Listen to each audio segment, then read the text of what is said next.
Pilih dah bahas. Datang boleh dia dah bangkit kan. Kan lagi bangkit. Dia dia balik boleh tu lah. Datang boleh.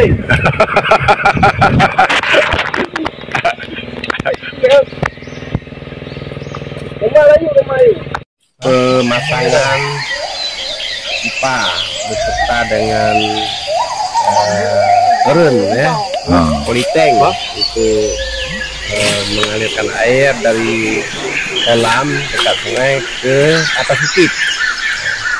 Terpaksa harus dengan sistem estafet, karena kalau bukan dengan sistem estafet, air tidak akan bisa kita alirin ke bukit.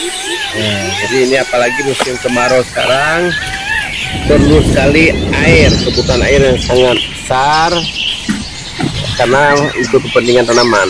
Jadi dengan kerjasama yang baik sama orang kerja, ada teknisi senior Bang Miji Listrik. Ternyata beliau ahli, bukan hanya ahli air, juga ahli listrik.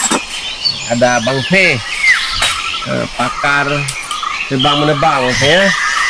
Ada Akil, asisten senior dari teknisi listrik Bang Miji. Dan yang paling ini tidak lepas dari perannya Bang Midi dari Busu, dikenal dengan Bang Midi Pulau.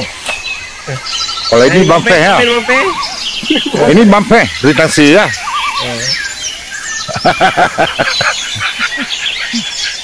Komen Bang Fe. Kalau bukan ada orang aku.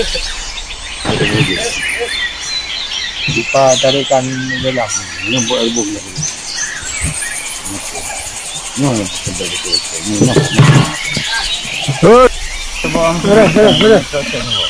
Aman.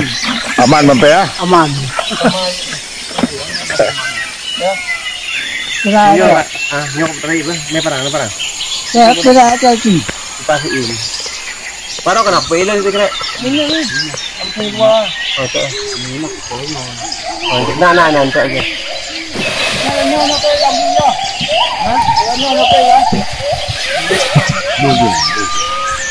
Nanding juga anak puasan, nanding juga anak. Kok boleh dibang jawaban banyak.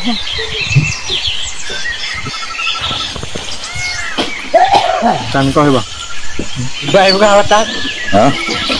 Wah Bang tu ni jahat kali. Mesti lepas tu pakai cuci no. Nak lo 4 kilo kan? Nak apa tu? Atau je minta kumeng kalau itu? Oh, macam. Dah.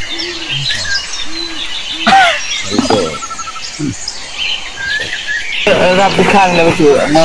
Persen laptop.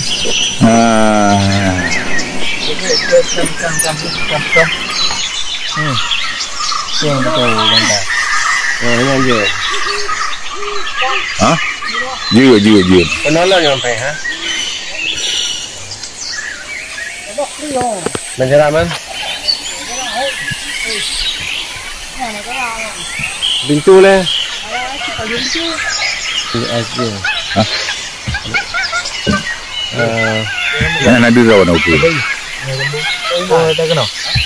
Halo. Saya dengarkan pernah kerja di Kuwait, di Malaysia lagi ya, Abang Midi ya? Senior. Ya.